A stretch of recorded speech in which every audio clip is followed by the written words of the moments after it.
Welcome back. We have seen K-means algorithm, which is one of the approach used for clustering using partitions. The another approach which is used for clustering is hierarchical clustering. Into this, what we generally do is we use distance matrix as the clustering criteria. Two approaches are basically used, agglomerative and divisive. Agglomerative considered to be a bottom to top approach, whereas divisive is top to bottom approach. Now, here it does not require the number of the clusters, how many clusters are to be formed, that is k is not at all required, but it needs a termination condition. So what would be the termination condition that we need to understand?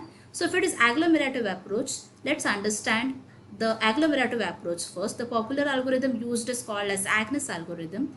It goes like this.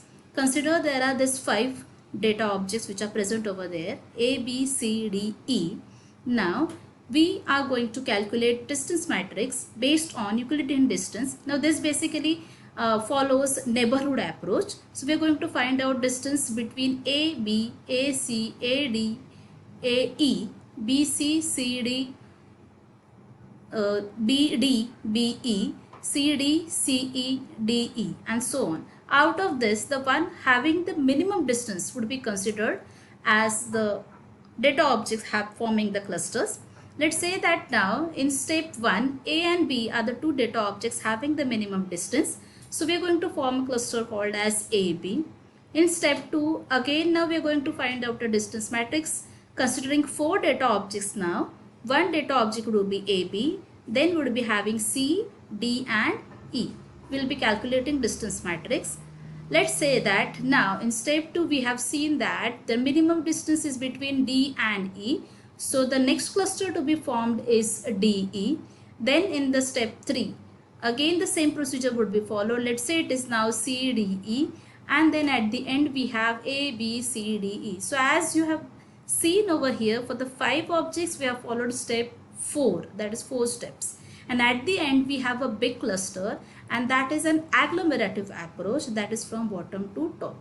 Whereas if it is divisive approach, the popular algorithm followed is called as Dyna algorithm. It goes in a reverse manner, that is having a bigger cluster. Now you are going to get at the end the individual data object.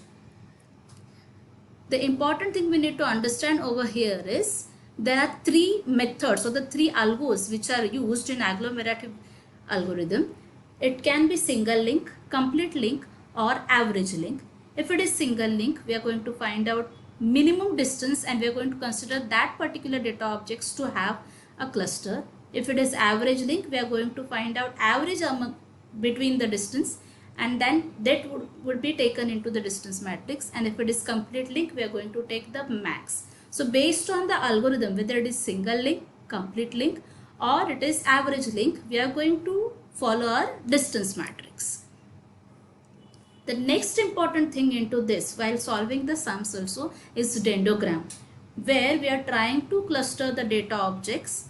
Okay, and this is just a tree like structure where we are going to show different objects and how they are going to form a cluster, and at the end how we form a one big cluster. Now let's solve a sum onto this. So this is a sum given in May 2019 Mumbai University question paper. So the question is, suppose we have 5 objects with the name A, B, C, D, E. Apply single linkage clustering and draw dendrogram for the given data. As you can see that for every object they have provided X and Y coordinates. Okay, so our step 1 would be what? We need to plot the objects into the n dimensional space. Now here there are given 2 dimensions X and Y. So we will be drawing a graph for this. Let's say X and Y direction, and then we'll start plotting each and every object. So object A is having the coordinates 1 and 1. Okay, so I've shown object A over here. B is having 1.5 and 2 X and 1.5. So again B will be plot over here. Similarly, we are going to plot C, D, E, and F is also there. It's missed into the question, fine. So we will be drawing this all the objects.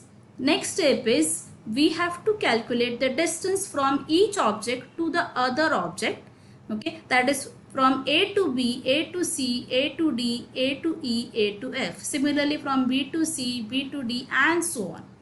And place the numbers in the distance matrix. Now we have total 6 objects over here. So we need to understand first the format of the distance matrix. So we'll be having A, B, C, D, E, F as the 5 rows, and similarly A, B, C, D, E, F as the 5 columns. As you can see that the diagonal of the matrix would be always 0. That is from distance of object A to the object A would be 0. Object B to the object B would be 0. Okay, so this would be 0, and we are not going to show this top part. That is nothing but what we are trying to say is distance of object A to the object B would be similar from distance of object B to the object A. That is why we are not writing it. Otherwise, if you want to write it, the same values would be copied over here. That is distance AB is equal to the distance BA.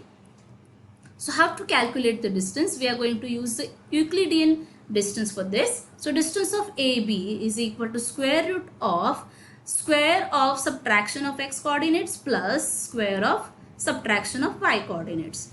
So x of A is 1 and x of B is 1.5, and we are going to take a cardinality, so there would be no negative number into this, and we have calculated this as 0.7071. So similarly we are going to calculate distances from each object to each other object, and we'll fill this distance matrix. Now as you can see into this distance matrix, there is this 0.5 as the minimum distance. So we are going to consider that is nothing but this is object D to object F. So D and F are having the smallest distance among them. So we are going to merge them. That is, we are going to form a cluster DF over here. Now you can get same distance for different objects over here. So you can consider any one of them, but only two has to be considered at that point of time. That is distance of any one object to any other object. Say for example here A and B are having 0.5. Similarly D and F are having 0.5. Both are minimum distances, so you can form only a single cluster at a time. So you can either go for AB or you can go for DF. So let's say here now we have just a single cluster to be formed, that is D and F. Okay, so identify the two clusters with the minimum distance in the matrix. That is, from the distance matrix you will be always considering the minimum distance despite of whether it is single link, average link or complete link algorithm. Okay, where we will be working on to this particular algorithm, I have told about mean distance, max distance, average distance. We'll see it afterward. That is after this step. Generally after step 2 it goes. So now we will be merging D and F. So again I am plotting the coordinates for it. So x and y, now my D and F are going to form the cluster. So I am creating a dendrogram for it. So here I am showing the distance, okay, or the scale starting from 0, 0.1, 5, 1, 1.5 and 2. To D and F, now the minimum distance was 0.5. So I have drawn the dendrogram like this. Okay, so now we have to construct a new distance matrix where I will be having A, B, C and D, F, F. D and F are is nothing but a single cluster now, and E. See, remaining distances would be same. We have to calculate now DF to B, DF to C, DF to A, DF to E. Okay, these distances are to be calculated. So that is, we need to recompute the distance from each point to the lower new cluster. With the single link method, the proximity of the cluster is defined as the minimum. For the average link, it would be average, and for the max or the complete, it would be max. Okay, here there is a work of this particular algorithm. So distance of DF to A would be calculated as, since it's a single link algorithm, I am going to write it as mean of distance of DA comma distance of DA to distance of FA. Okay, so this distances we are going to get from the previous distance matrix. So I have written it, and the minimum of it is 3.20. If it is average link, we are going to calculate average of this. If it is complete link, we are going to take max of this. Otherwise, from the distance matrix, we are going to always consider the minimum value. Okay, so this is how we have calculated the distances and we have filled this distance matrix. Now as you can see that the minimum distance over here is 0.707, which is between the object B and A. So the next cluster to be formed is AB. So we'll be forming a new cluster AB like this. Let's draw dendrogram form it. The same dendrogram which I have followed in the previous step has to be continued. Okay, now this distance is 0.707. Okay, so it would be approximately something over here. So accordingly we are going to draw the height. Okay, so we have AB as a new cluster. Calculate the new distances for it again. Okay, now from AB to C, AB to DF, AB to E, AB to AB.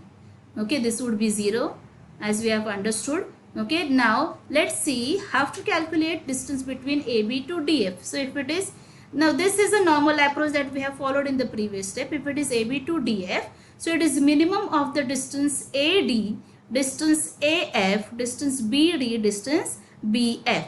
So minimum of it is 2.5, and this is how we have calculated this distance matrix.